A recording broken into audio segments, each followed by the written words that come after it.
This month's prompt was Christmas decorations, and I really didn't need an excuse, to be honest, because I love making Christmas decorations and crafts this time of year. You probably know that if you've followed this channel for a while. But yeah, I just couldn't wait to get started on this prompt. I painted these ceramic baubles that I picked up at Hobbycraft with some gouache paints of my partner's mum and brother's pet dogs. They're called Bear and Bella, and my own cat Rory for my partner and me. But yeah, I won't lie, it kind of looks nothing like Rory really in the end. He's kind of a nightmare to paint and photograph. The only person who has ever kind of captured his likeness is my mum, and she did this amazing embroidery piece last year for Christmas. But I'm going to try and stay positive and say that maybe this is an artistic interpretation of Rory. Yeah, he's the most spoiled cat ever. He has multiple pieces of art dedicated to him. What kind of timeline are we living in? But yeah, anyway, I'll focus on the process through Bear the Bulldog mostly today. Because, you know, for one, he's adorable, and two, he was probably the most interesting to paint. So that kind of, I think, means as well he might be the most difficult one to paint in some ways. I think you'll see, you know, what went wrong a bit easier with him. But no, I'm actually kind of happy with how these turned out. It went a lot better than I thought it was going to. So here's how I did it. I first took some photos of them all that I had, and then I brought them into Procreate. By lowering the opacity of the photos, I could do some really rough sketches to kind of get an idea of the proportions right before I then hid that photo layer and could play around a bit with my sketches to make them, you know, look correct. That sounds a bit counterintuitive, I know, when I say it, but I think the perspective in a photograph and just how it looks when you actually sketch it can end up being different if you do just draw off a photo. So I think leaving it after you've done a little bit of, you know, overlay sketch work and then kind of playing with it, like making sure that it looks right to you, is a good way to kind of make yourself some good sketches to work from. Once I had these outlines all sorted, I added their names in kind of a nice like handwritten font and printed them out so that I could use them as a template for the baubles. I think this is when I realised this was going to be a lot harder than I first thought, because when I was drawing and then painting onto the ball, you kind of realise like, oh, I've never drawn or painted onto a small round surface before. It's kind of a bit more complicated than you first might imagine. So sometimes that kind of worked in my favour, like when you're drawing like a long curve. That's quite nice and easy on like a circular surface, but most of the time it's kind of like painting on hard mode, to be honest. But if you're thinking of doing it, don't let these comments put you off, because there are really very many other good sides to painting these baubles. For one, I think it did hide a multitude of sins. The warp perspective of the bauble kind of ends up meaning that you can be a little bit looser with your lines than a flat sketch would be, and it'll still generally look like, you know, Bear the Bulldog. When I finished that pencil sketch on the surface, I made sure to add a very thin layer of white acrylic paint over the top so that the surface would stay smooth and then no pencil residue would kind of smudge as I was painting. I really watered that acrylic down just a little bit, just so I could still see my sketch faintly as a guide. For the colours though, I used my Arteza gouache set, as I have probably the largest range of colours in that set, and I could then play around with the opacity a lot more easily than if I just stuck with acrylics. I kind of channeled my old art teacher here, because I started off with some very light colours and then blocked out the key colours of the coat that way. He's a very like lemon brown colour in person, and he doesn't really have any dark markings on him. So I had to really start off very light colours so that any later details or shading wouldn't really mess up his colours overall too much and make him unrecognisable. I'm not sure really how to explain how I painted them. I know you guys often ask for tutorials and such from me, but honestly the way I did it was I kind of like unfocused my eyes while looking at the photograph that I had, and then I would try and pick out key areas of colours and tones, and then I'd mix that colour up on my palette, or as close as I could get in gouache, and then paint those sections that I saw. If you've seen like that Photoshop effect where it turns pictures into blocks of colour, or maybe even like a paint by numbers set, kind of imagine that, and then you can make the layers of the colours smaller and smaller and more precise as you continue painting. Another tip I'd give maybe is to never use black. Like, there's no black in this painting or any of the paintings. Anything that's dark grey or brown in colour that you see, I didn't even use greys or browns. I would use it as a mixture of blues and reds. Sometimes, okay, I would use a brown, but it wasn't for the colour, it's more to dull down the colours that I'm using. It was mainly just to stop things looking too vibrant. I kind of needed to look natural, so that's when I would add a brown. Honestly, blue mixed with my base colour was how I did like the vast majority of the shadows that you'll see, like the wrinkles on Bear's face. Even his eyes are blue mixes in them. They're trying to just add a little bit of depth with those. But yeah, I never use black. I don't think when it comes to like animals or people, black really works. I don't think there's any like... Yeah, I just don't think it looks as natural. Even like black hair, I think you should do blue. But anyway, that's a completely different point. Yeah, I think probably the only time I used black in these were for the font, and that was more because I knew I wanted to do gold foiling later on, and because I'd never done it before, I really wanted the guide to be very clear, so I made sure the writing was very dark for that. So yeah, this is how I painted it. It's kind of a, you know, therefore maybe life, I guess, by 1,000 cuts, 1,000 drawings. No, that doesn't work. Anyway, it's a lot of little pieces over and over again. I was a bit worried using gouache instead of acrylics.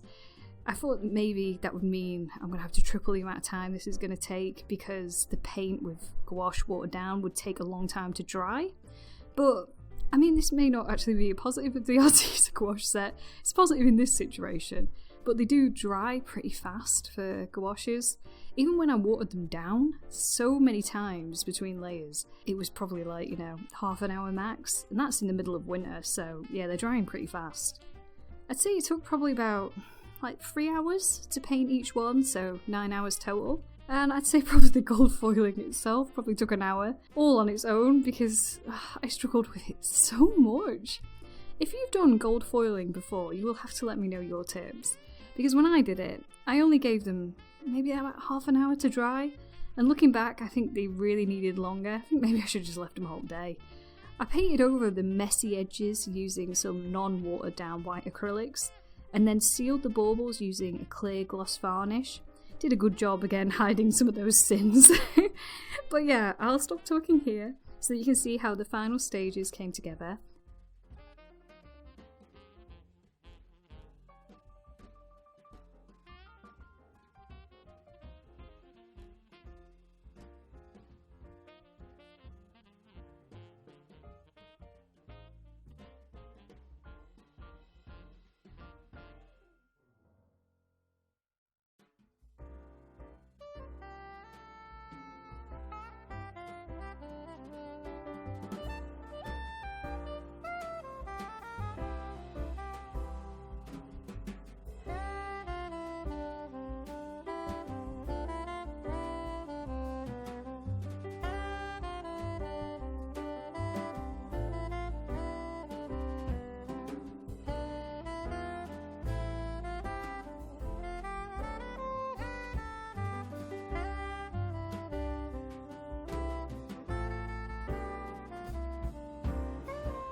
So, here they are.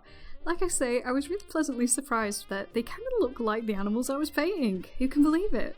Hopefully, they'll all be well received, and if not, they'll make some fun baubles for the dogs and cat to play with, so, win-win. I really hope you enjoyed seeing how I made these baubles, and maybe they may inspire you to make some cute pet portrait baubles yourself. If you do, I would love to see them. They're one of those things that kind of look daunting when you see them all put together and finished in a nice photo, but when you see the parts that make them up, I think they're actually quite alright to make. I couldn't recommend more giving it a go. Like, try not to, be worried about it, because I think you'll be fine. And that's how they all turned out. I really hope you enjoyed them. And let's go on now to see what the rest of the Prompt Squad members made. Nadya hand-painted a Christmas wreath onto a wooden slice using a mixture of gouache paint and Posca pens, and then she added this lovely ribbon to the top, and she really created such a stunning decoration for all these mixed mediums. I love how Nadya used a metallic pen to illustrate the berries because it adds such a lovely glimmer and extra texture to the piece.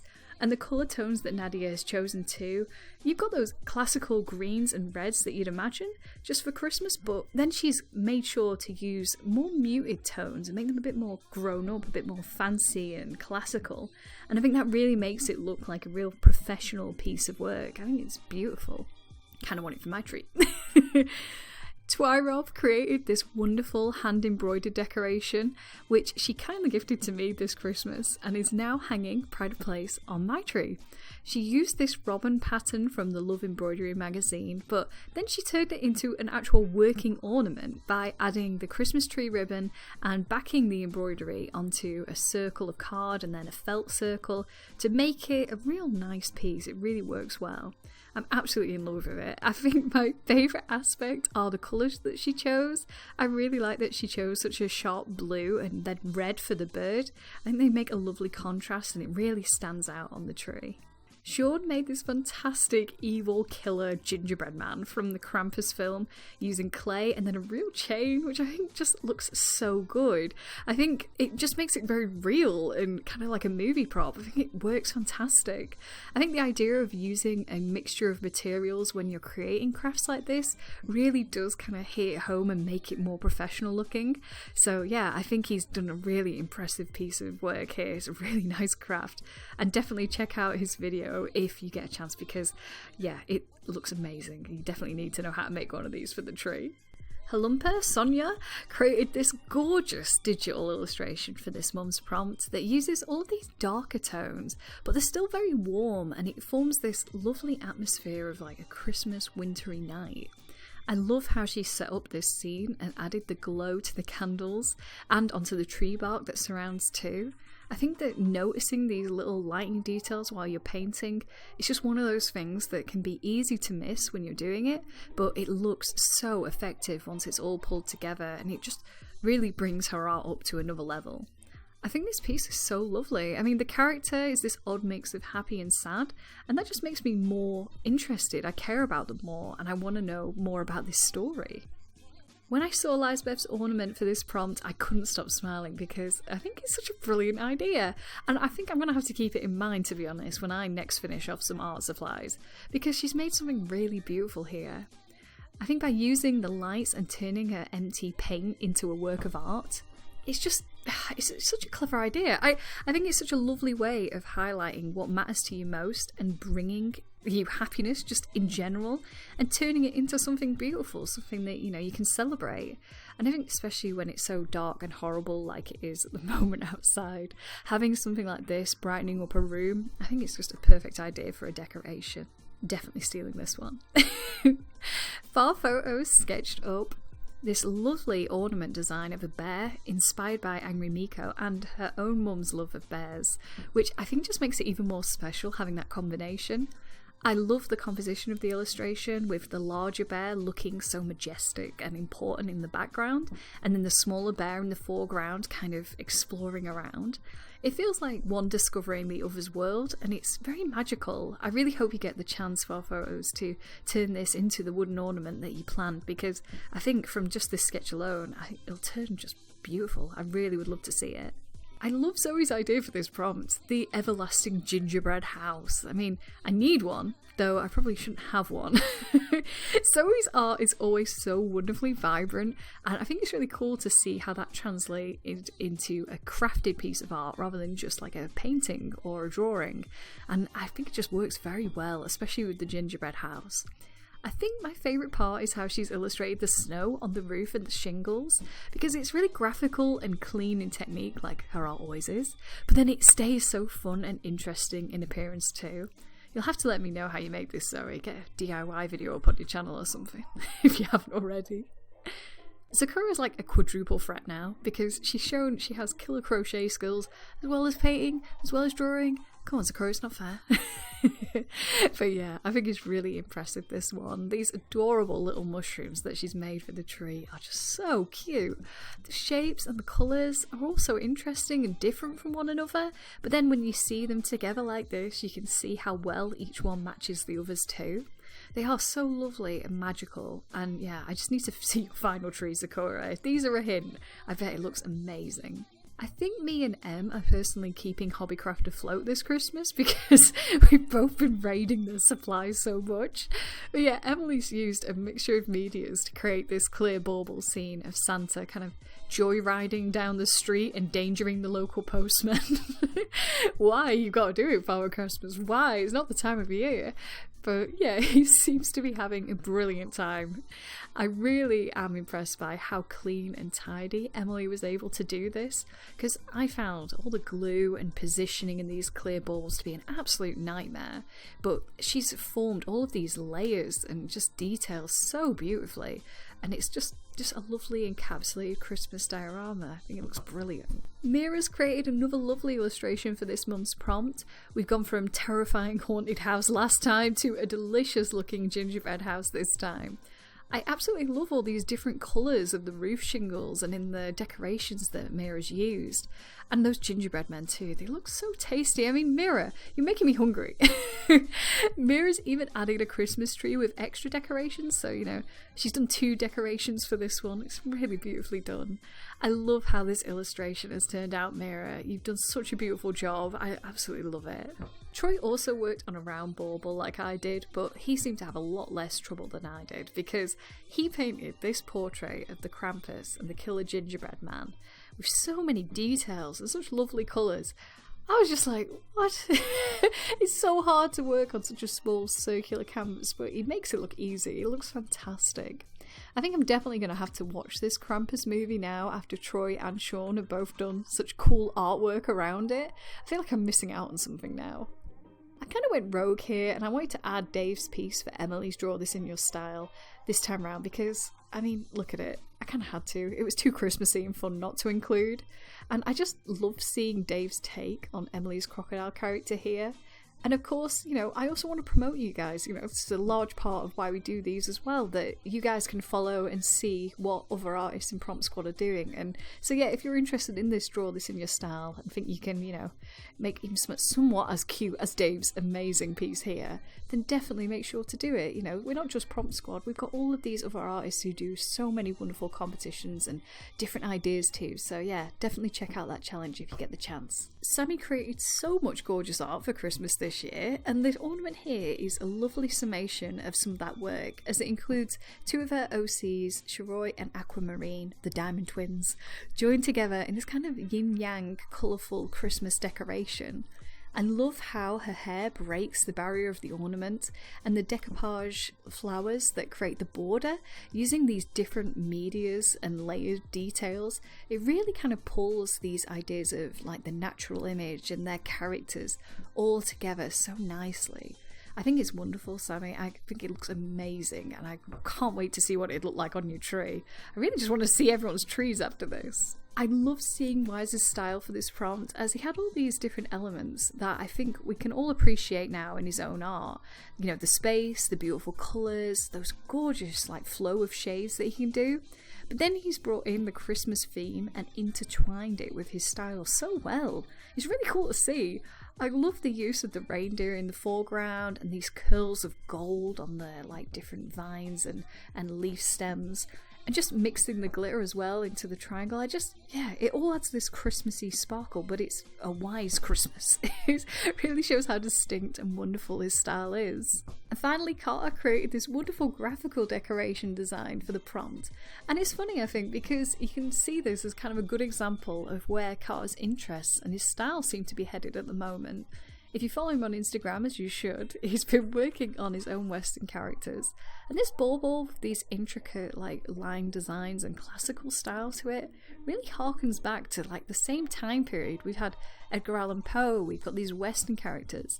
And even this, I think you can see so much of these influences growing and bleeding into his styles and technique. I think it's really cool and I can't wait to see what he'll do next. And that is everyone's work for this month's Prompt Squad, Christmas decorations. I really hope you enjoyed seeing all the art created by the Prompt Squad members this month. I know it's got me craving looking around everyone's Christmas trees before we put them all down. But instead of being creepy and creeping around all your Christmas trees, let's spin this wheel and find out what's going to be next month's prompt. Remember, anyone can add prompts to this, so if you have an idea while you're watching, make sure to write it down in the comments and I'll make sure to add it to next month's wheel spin. And the prompt is... it's food illustration by Nadya. Okay, I've been really interested in this one because since it was added onto the wheel and it's been a long time coming, I've been trying to think of what to do for it. So the prompt is to create an illustration of food. Such a nice one, you're in January, everyone's probably starting diets, but, why not? Let's mess up these New Year's resolutions for everyone. But yeah, basically use whatever medium, whatever style that you'd like, just create a piece of art that's inspired by the prompt food illustration. I'm kind of personally imagining, those beautiful food illustrations that you see in the Ghibli movies. They just look so delicious. I feel like, this is going to be a hard one to record commentary for next month. I can already feel it. So yeah, I hope you're all as excited as I am for this one. The deadline is going to be the 1st of February. I'm sorry to everyone that I haven't given you as much time, but, with the holidays and everything, I think everyone just needed a few more days for this one. So yeah, I just wanted to give it a little bit of extra time. But next month, the deadline will be the 1st, and I'll try and stick to it better. I just can't wait to see what you guys come up with for this one. I think it's going to be really interesting. And if you're new to Prompt Squad and this is your first time, or you've seen a few and you'd like to join in, just make sure to add the hashtag Prompt Squad to your art when you upload it, here, Twitter, Instagram, anywhere that you put it. I'll make sure to add it into the next month's video, and I'll make sure to add your details too so everyone can find you and get to appreciate all the art you create. I hope you've all had such a wonderful Christmas and a happy new year, and that you're looking forward to some new adventures in 2022. I'm so glad to have you guys join me, and I can't wait to see what you're all going to do next. I'll chat to you soon. Goodbye!